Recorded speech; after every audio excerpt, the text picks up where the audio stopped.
and welcome to Community Homework's virtual class this evening, the most common neglected home maintenance items.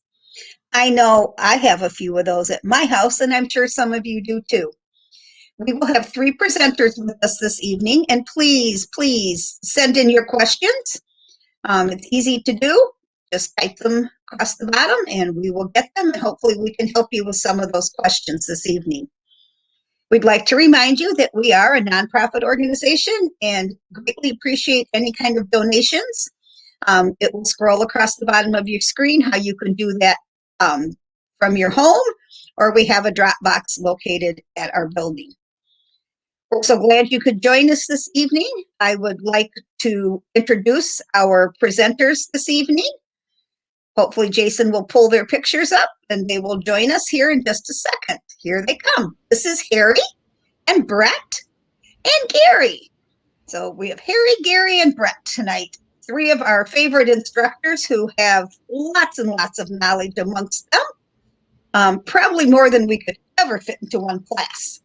So we're going to start off tonight. I think, Brett, I'll let you kick it off as our in-house construction person, and you see lots of neglected maintenance, I'm sure, as you go out to help the folks in our community.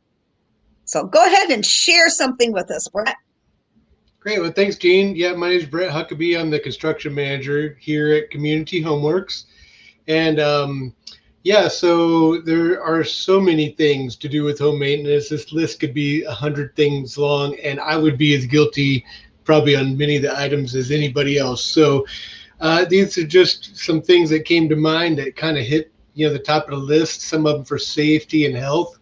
And yeah, so I'm going to go ahead and get started. I think, I always harp on this every time we do one of these, and it's fire alarms or smoke detectors, whatever you want to call them. Just to make sure that you are keeping those up to date and that you really should change the batteries annually. So that's something that I know I've been guilty of, waiting till they're chirping away and finally getting around to replacing the battery if you have battery operated detectors. And also that most of those units are only good for about 10 years. I can't tell you how many times I've been in a house or a remodel job or whatever, and the smoke detector on the wall there is probably 25 years old, so they do not stay effective after about 10 years is what most manufacturers recommend. So yeah, keep up with those fire alarms, smoke detectors, all that. Anybody else got anything? I'm sure Harry could add to the need for smoke detectors along with some good other at throwing thoughts. that on me when I'm not. Yeah, actually, the fact that smoke detectors, they can be an expensive item, but most battery operated stick into place, screw them into the wall. Fire departments will give you at least a good deal, not give them to you. And as you were saying, Brett, that to change the battery once a year, that's really a good idea. I know it used to be they tell you when you change the clocks, change the batteries. Twice a year seems to be a bit much. So if you either pick the fall or the spring, whichever one, that's a good one to change the battery.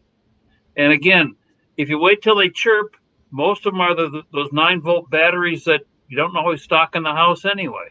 So change them, keep them going. It's a cheap, safe way to get out of the house should something tragic happen.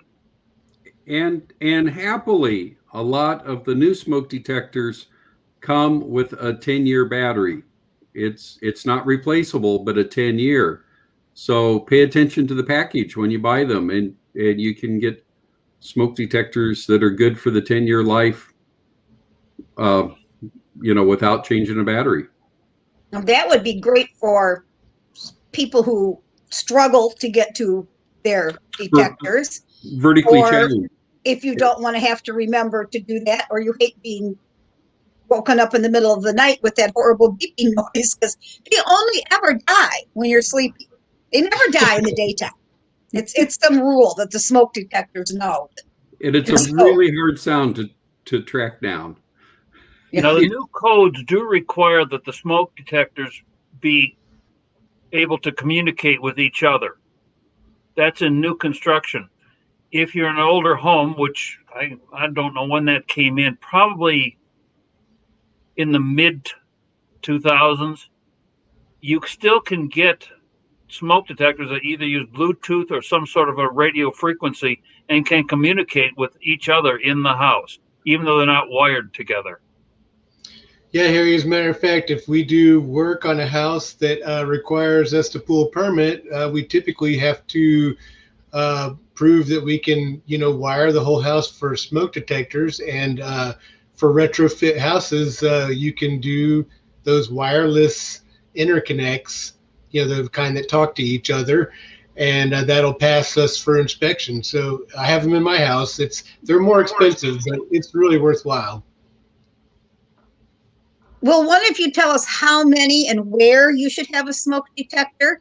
I mean, if just having one in your house is not sufficient for most people.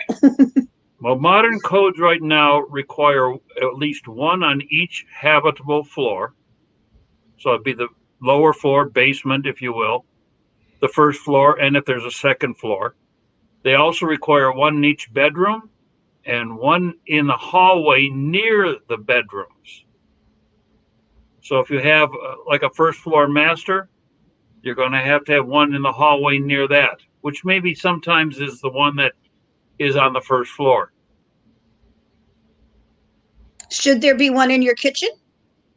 I would definitely not have one in the kitchen. In fact, the one that's in our great room, which was near our kitchen, is now off the line because it doesn't take much. I mean, bacon is enough to trigger it.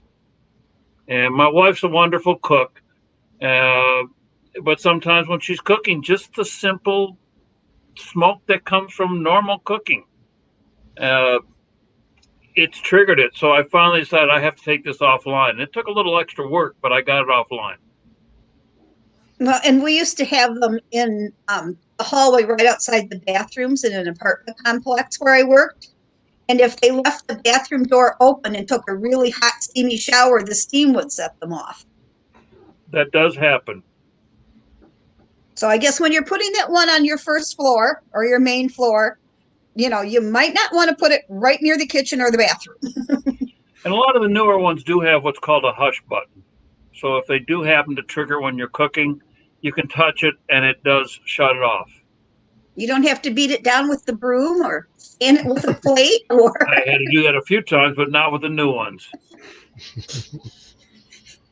My solution. Okay, Harry, what would you like to share for a well, we were talking about neglected? We were talking about the spring and what happens. And one of the things that happens when the spring is a lot of the nuisance animals start popping out. And we're talking about such things as raccoons, squirrels, possums, my favorite, the skunks, even the deer. Well, deer come around most of the time. All your coyotes, fox, they all come around. And they obviously can be a nuisance. One of the reasons that will come around the house is the availability of food stuff. Okay, that can be anything from your trash cans, having the animal, if you have a dog or a cat and you leave the food out for them, seeds from a bird feeder. Any of those things can start drawing those animals in. The other thing is a living space. Mostly it's like decks, porches, sheds, anything they can burrow under. So you have to work on that. And of course, raccoons and squirrels, even possums, oftentimes can also crawl up into attics. And that's when it becomes a real problem. Well, what the problem is, some of the animals do breed rabies. They have fleas, they have odors, they leave their feces all over the place, and they're good at damaging gardens and other things. One of the things I found is that squirrels and raccoons do tend to climb up into chimneys, especially as we start getting into this time of year, a little bit of warmth. They get down in there and they can't get back out. So now you've got the smell, which is bad enough, but you also end up with a plugged flue, which means if the furnace goes on, the water heater goes on, or anything else, now you've got some backup, some bad uh, vapors or bad fumes coming back in the house. Squirrels also Squirrels can also play havoc with the bird feeders, and I know that my wife loves to feed the birds, and they've torn up more of our bird feeders. And she went out bought a couple of very expensive ones, but they work. The other thing that we're finding too is that squirrels do tend to like to chew on electric wires, which can cause problems and actually can even cause some fire damage. Um, in our area, we're seeing a few fox and coyotes, and and they do tend to go urban too. In fact, I've seen them when I was back in Livonia walking through the city. Um, they tend to be shy, and you don't always have to deal with them, but they do tend to like cats and small dogs. So you want to be careful of that. Well, the best way I found to get away from these animals is to just not leave the food, eliminate the food source for them. Keep your garbage can secure, keep the area around bird feeders clear. If you've got fruit trees, try to keep that covered because coyotes do like fruit trees. And if you can fence around your decks or your porches to keep the animals from getting in there, that's a really good thing. The last house I was in, I actually had a skunk come in, crawl up under my deck, die, and a raccoon then went and slept on it. And I had to tear the floorboards up to get them both out. So it wasn't really fun. I mean, actually, the best way to deal with them is to eliminate problems, eliminate the food. How to deal with them when they do come around? Well, let's talk about some of the more small ones, mice and rats.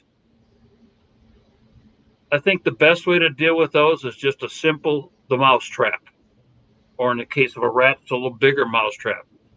Do away with them. It's lethal.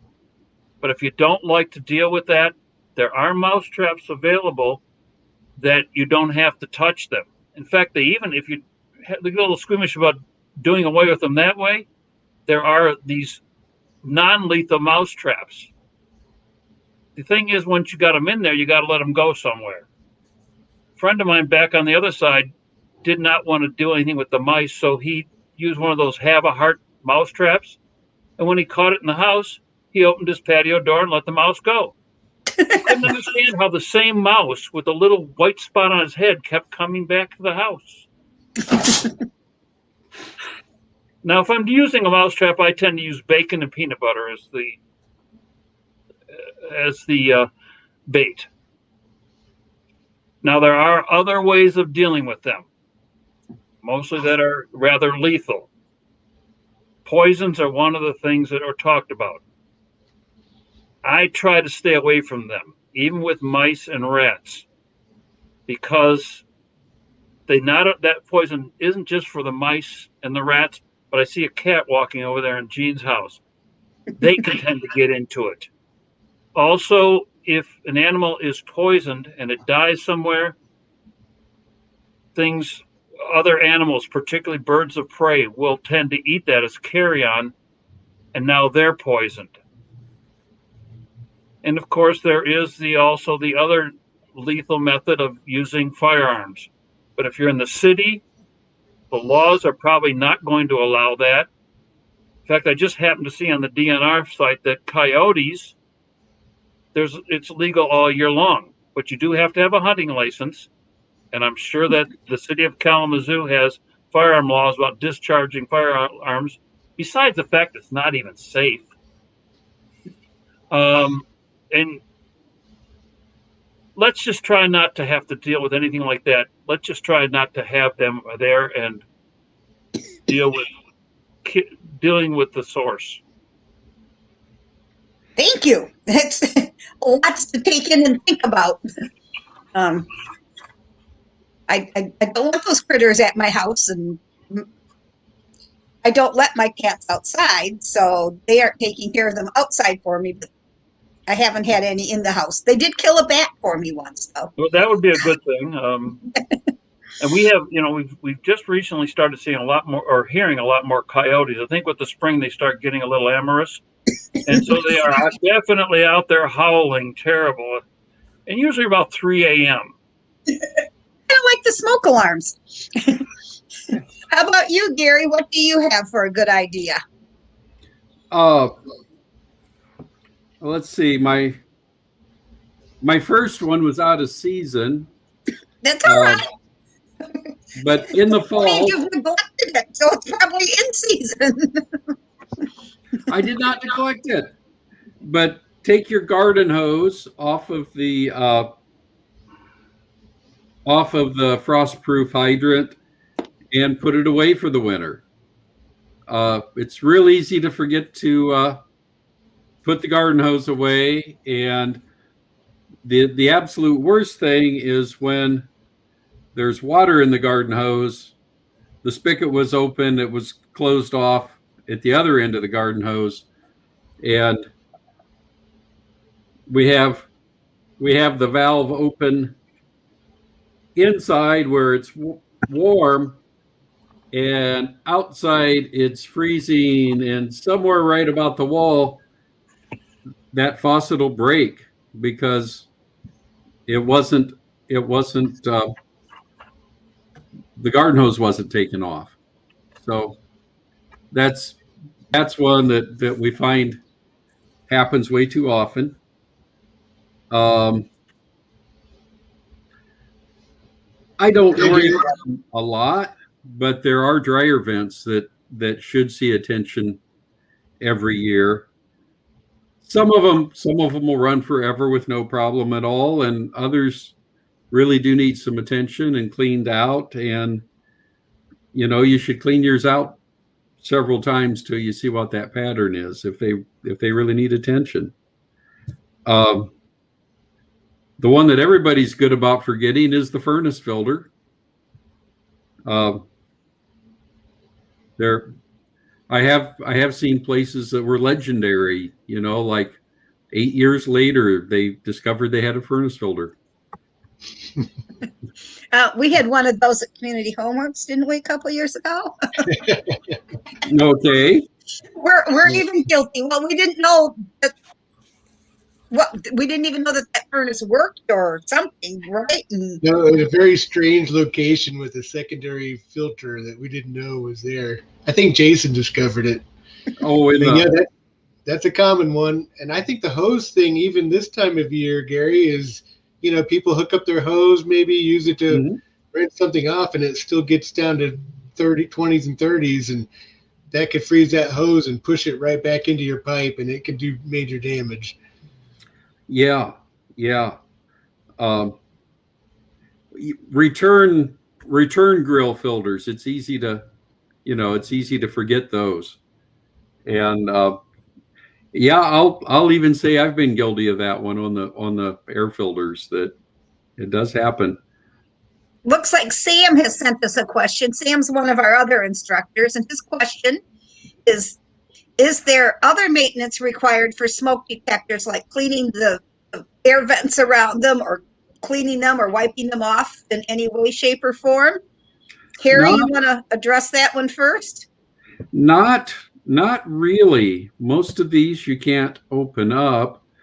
I mean, if you ran a feather duster around it, while you're cleaning, that wouldn't hurt anything. In the old days, I used to have to go to a building and take 100 smoke detectors apart, take a fine brush and brush out the photoelectric chamber and put them back together. Happily, I don't have to do that. That was the most time I've ever spent in jail. And that style of detector was really sensitive to become an oversensitive as it picked up a little dust. Most of these today just are pretty trouble-free. So unless you read on the package that they recommend doing something, I don't think there's anything to do really. I tend to put that little round brush on my vacuum cleaner on the end Okay. of the hose, and just when I'm going around doing the tops of the doors or the cobwebs in the corner, Yeah. or I always just kind of go around it just because it's I there. don't think you're going to hurt a thing. I think that's probably just fine. Yeah. Thanks Yeah. for the question, Sam. Yeah. But how about you, Brett? What's next on your list? Well, you guys hit on a couple of the ones, the dryer vents and the furnace filters. The dryer vent thing is kind of tricky because a lot of times it's not so easy to clean those things because you actually have to, keep in mind you have to move your dryer, usually take off the vent from the back and literally stick a brush through it. And Jason, do you have that graphic of that? There's one that's a brush kit, and we're not advertising anything. I just had a graphic of something that showed a dryer brush, but it's a long brush with like a round end on it. They sell these at various stores. I think this one was like $16 or something for this whole kit. And they also have some that attach to a drill and that sort of thing. And so one's for, you can actually suck out the lint from your dryer in with that little flat attachment for your shop vac.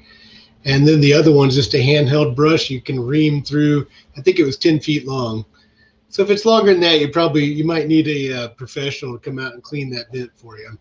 And there are professional vent cleaning companies that also might be good for your whole house vent system for your duct work. Of course, that's not a cheap endeavor, to be honest with you, but it's definitely a neglected maintenance item, dryer vents and duct work. Um, when I was working at the apartments, one of the things we did regularly was take that screen, the lint screen out, and actually wash it in soapy water, because the chemicals that are on dryer sheets will clog that screen, which most people have no clue about. And so if you just, every 6 months or so, take it out, put it in your sink. You don't scrub it with a brush or anything because it's a very delicate mesh screen. It's not like your window screens. Swish it around and let it soak in there a little bit. It will get those chemicals from your dryer sheets off. Or even better, quit using dryer sheets and get the dryer balls and put all those chemicals back on your clothes. Dorothy wants to know, how do you do a simple clean out of a dryer vent? Dorothy, do you mean the lint trap or the piping that goes, the stretchy aluminum stuff that goes from your dryer to the vent to the outside? And I know at my house, my vent goes out and then there's a little basket so that the critters won't come back in and go in my dryer. And that I clean out at least once a month because it's always got lint hanging out of it. So that's an easy thing. Well, I'll get into that one. Okay. Unless we know, if she's talking about the dryer vent, the thing that's outside the house, that's relatively simple. You just kind of wipe it down, clean out any lint that's in there. Sometimes you can even pull that out, especially those that have like a screen on them. As far as the venting itself, that's a bigger thing. You've got that brush that was shown. It depends too on the length of the vent, how many bends are in it. And unfortunately, in a lot of cases, people have a vent that is just too long for the dryer. Now, the Michigan codes, last time I was working, said you could only have 25 feet of dryer vent from the dryer to the outside of the house, but every bend counted as 5 feet. Modern dryers do have more powerful fans that blow this out, and so that takes care of that 25 feet. Code doesn't think so, but that's neither here nor there. The last house we lived in had about a 40-foot run. It's kind of a crazy situation. And I ended up having to buy a booster fan, which is, if you can picture this, it's got an impaler that's sharp, so it would chew up the vents, but then it would help blow that out. Cleaning it, though, in no way, shape, or form is it an easy way to do it. You got to take the vent off outside the house, loosen the pipe from where it comes out of the dryer, and try and get that cleaned out. I've used vacuums with long hoses. I haven't used that brush that Brett was showing, but that's an excellent way to go. Just kind of cleaning it all out. And Gene, you mentioned the flexible aluminum. I will say this, if anybody has the flexible plastic vent line that's in the dryer, get rid of that now and get at least a flexible aluminum, better yet hard pipe, because that plastic gets stuck with the lint, and the lint is very, very flammable. In fact, when I was backpacking, we used to carry little bags of that lint because it would help start a fire even in a wet situation. I have friends who save it for their fireplaces. I tend to use the flexible aluminum because I cheat when I clean it, and I take it off the back of the dryer and I take it back off where the hard pipe is that's going to my outside, and I throw it away. And I put up a new one. And a little duct tape, and you got a nice clean vent, and you didn't have to figure out how to do anything. This is, the lazy single woman's way of fixing things. No, that's a good solution. It works, I mean, the solution is what's needed, not how you get there sometimes. Yeah, and just for clarity, code is that you're supposed to use hard pipe, so that it's actually rigid type of duct work that does not have screws penetrating through it. So if you have that flexible kind, just be really mindful of it. And like Harry said, never ever use any of the plastic products out there. It's really important.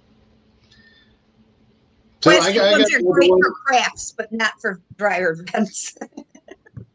Right, they're more for like bath vent fans and non-heated areas. So, so I have another one.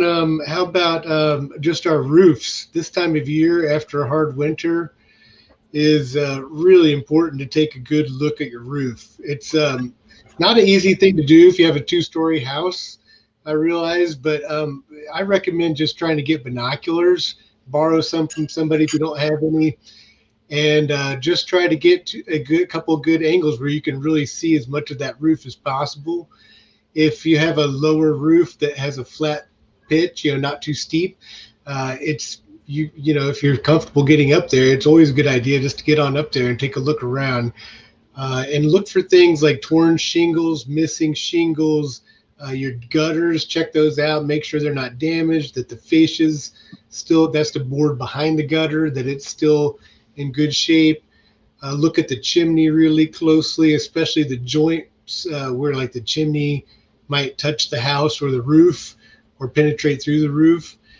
And it's, if you see any damage, you're probably best off if you can find a handyman or an actual roofer to come out and do some maintenance on it. But a lot of times we don't really pay much attention to our roof, and you might go months without having a shingle up there that you didn't even notice. And so now would be a good time of year to do that. And I think it's something people often neglect, is they're probably the most important building component on your house, and pay attention to it. Especially as the snow melts, if any blew off, you might find them in your yard. So that's why, like, one of the things on my tip this week was just go walk around your house, look at your foundation, see if any caulking or mortar work has come loose, because that's the way all of Harry's friends can get in too, is through holes. And just make sure that any venting is cleaned out. And should you be cleaning? I have an energy efficient furnace and water heater, and they don't go up my chimney, they come outside of the house. Should I be cleaning those vents somehow? I was with a heating and cooling company for a while before we moved out this way. That's something that normally does not have an issue. there's really nothing there to plug them up. What you do want to watch, not so much this time of year, but in the winter, is that those vents do not get banked up with snow, because blowing snow can get up over top of them. Um, the one that goes for the water tank, if that gets plugged up, there is a sensor on the tank that will say that there's no airflow, and it will shut down the hot water. Same with the furnace. If there's not proper airflow coming in or going out, the furnace won't go on. And that time of year when you got the snow banked up, there's not when you don't want your furnace not to go on. Right. And mine, since I got that, I've trimmed all the growth that was anywhere near them too, so that bushes weren't up against them and they could breathe carefully. Unless it's really close, it shouldn't be much of a problem. Okay. That's the one thing I would suggest is just there's not much you need to do, but the water that comes out of those things, sometimes you'll get a condensation that drips out of them. And so you just want to make sure that little area is not starting to erode back towards your house or anything like that. I mean, it shouldn't be crazy excessive, but you'd be surprised. Sometimes it'll certain temperature and humidity, it'll start to drip a lot, and just make sure that's not dripping right against your house. Would it be smart to have like one of those rectangular paver blocks, like kind of underneath, so it hit cement and then would roll away from your house, because you can't put a downspout on it? Right, that or some gravel or something. Yeah. So. I haven't seen a lot of condensation come out that way.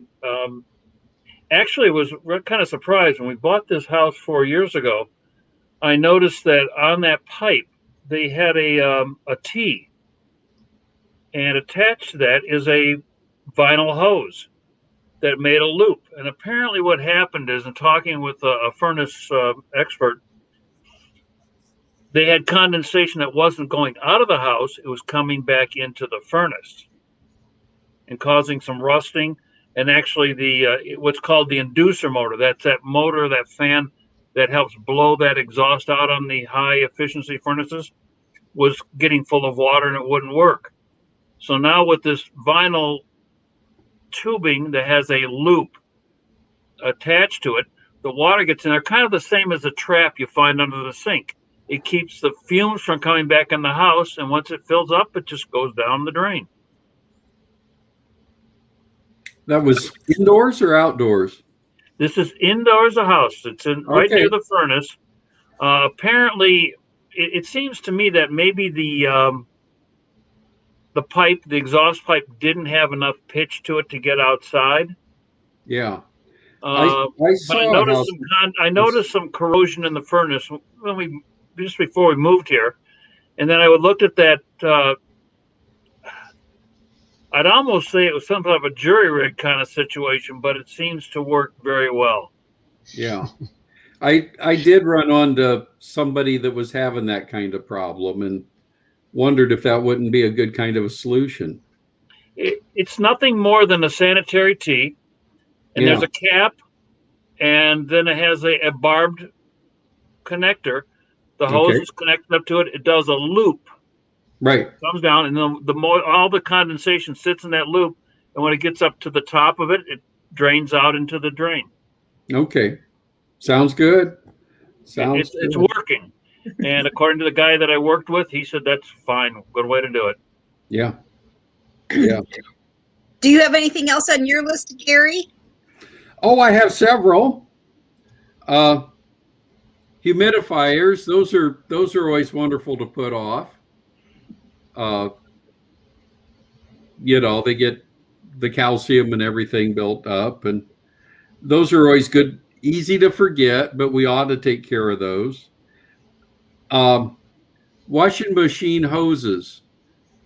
And this is like every 10 years, we'd ought to replace the washing machine hoses, because they do a terrible amount of damage if they break.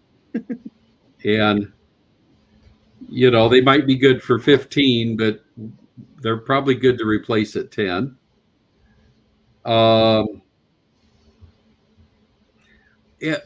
Anytime you see water puddle up against your foundation, after a heavy rain, if you see water puddling up against your foundation, that needs attention. That's just asking to be a problem.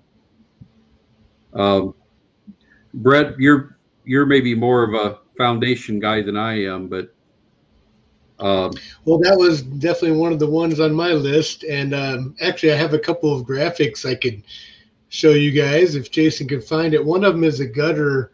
Well, this is just one that's showing like kind of an ideal grading.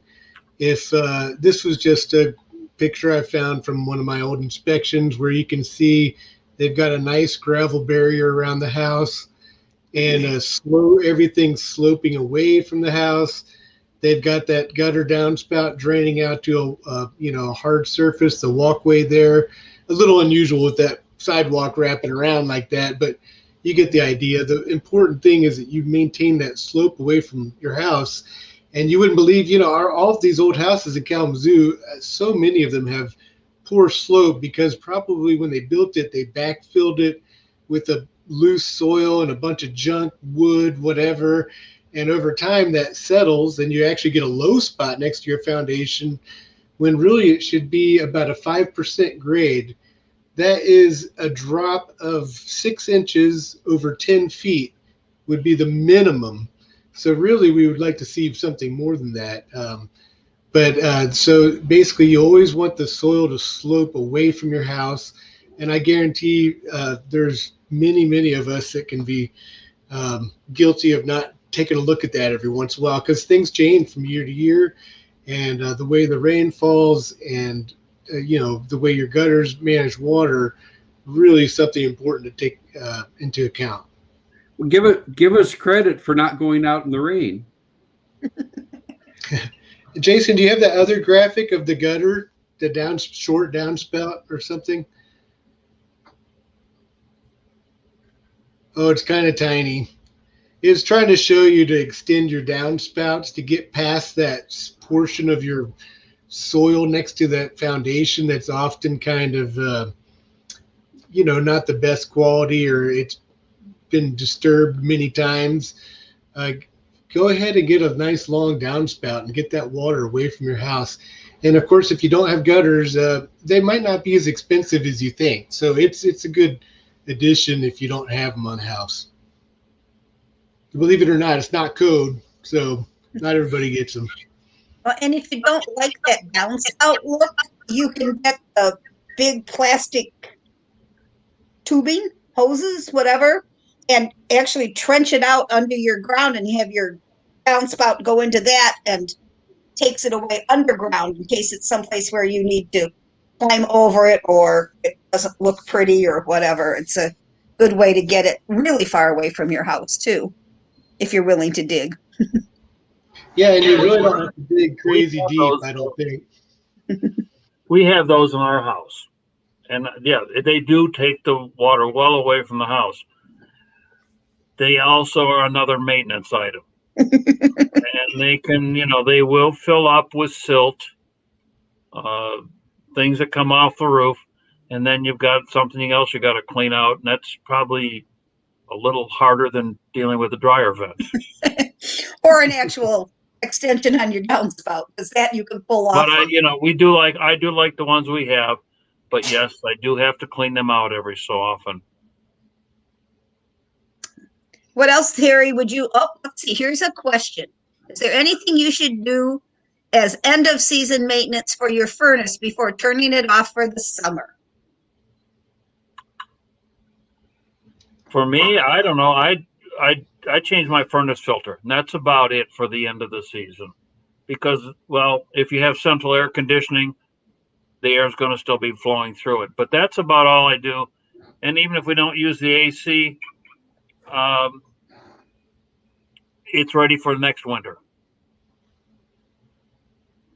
I think another good hint that we talk about at our furnace class is to take a permanent marker, and on that cover that covers wherever your filter goes in, write a date on there every time you change that furnace filter. So if you change it, let's say in May at the end of the season, then when it's back into September or October, you can go, oh, look, I did it already. That is a clean filter in there. I don't have to take it apart and check it. It's all set, ready to go.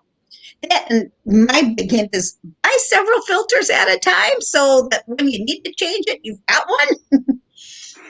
It's kind of like that 9-volt battery, Don't ever buy one, buy 3 or 4. You can get them at the dollar store. Well, Yeah, the and filters, just those 1-inch filters, they're relatively reasonable. They're easy to get. They're basically good for helping your equipment. They don't do a lot for filtering the air that comes in your house. If you have the media filters, if you can get one now, get 2. Because I just got a thing from, I do some work with the heating and cooling company I worked with. And I help them with their internet sales site. Filter material is becoming a premium, especially for the higher end filters right now, because restaurants, hospitals are all going to these new kind of filtration to help with so they can get more people in the restaurant is what it comes down to.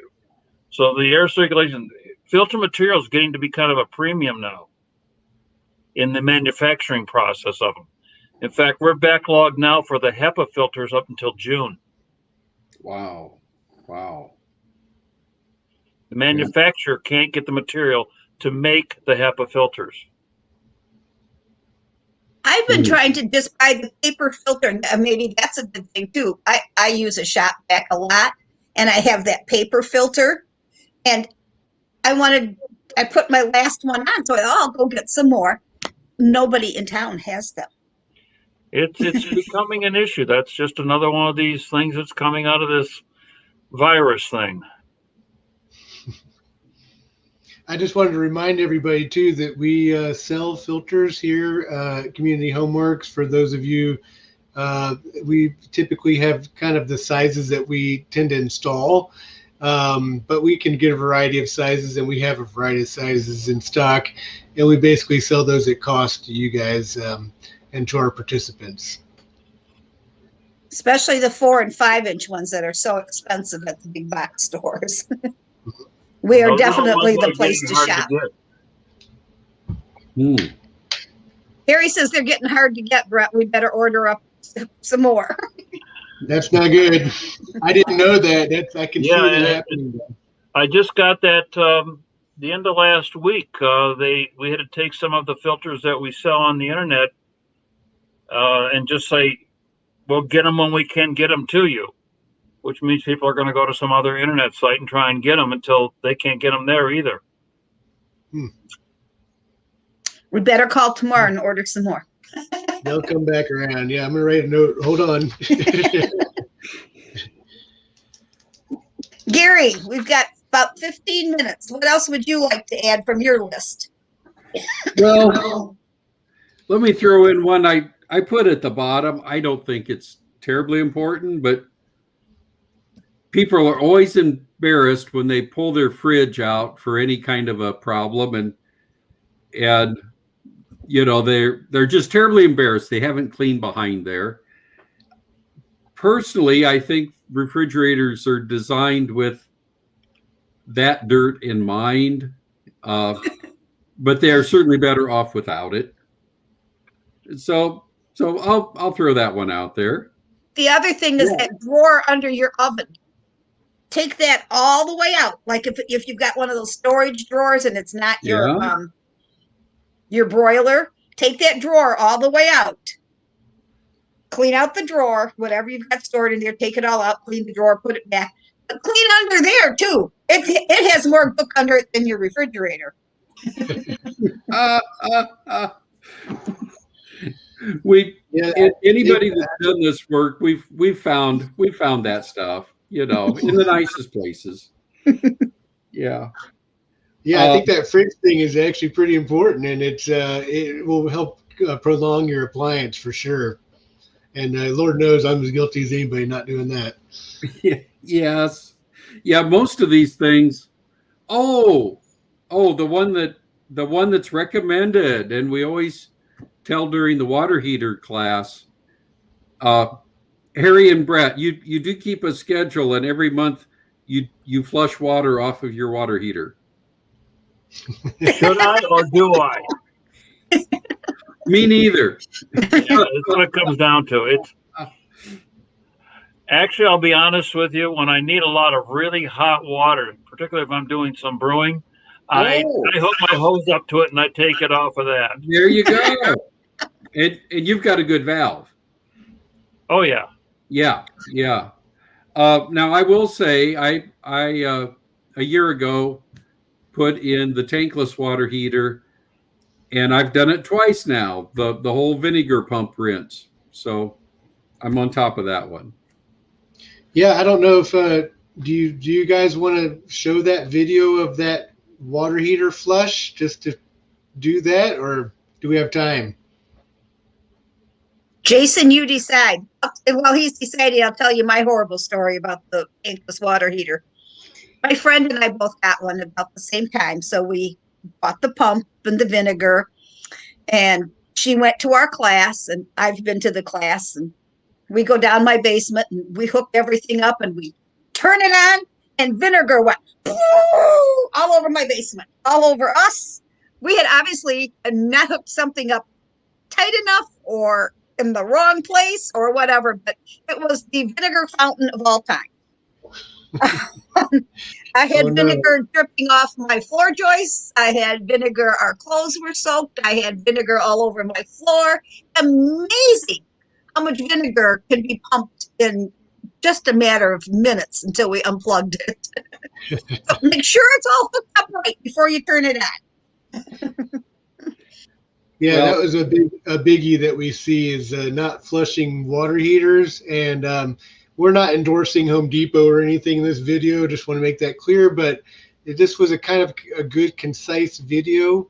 If what I would say is he recommends turning the gas off, and I would say if your tank water heater has a pilot setting on the thermostat that's down near the valve, just put it on the pilot setting. Don't worry about turning the gas off, so because you might have trouble relighting your water heater. If you don't have that kind of a setting, or if it goes out, then you just turn the gas off the way they show it in this video. Everything else, I think they did a really good job on, though. Let it Great. roll. Let it roll, Jason.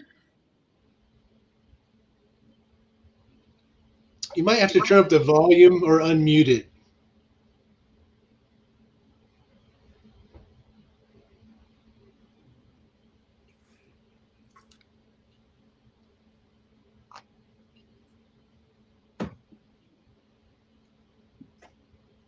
Please be patient with us. Our producer is learning this new skill.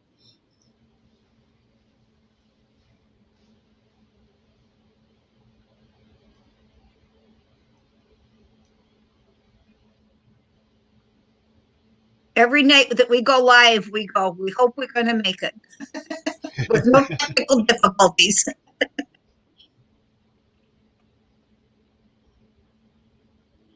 Is the volume? Yeah, there you go. No.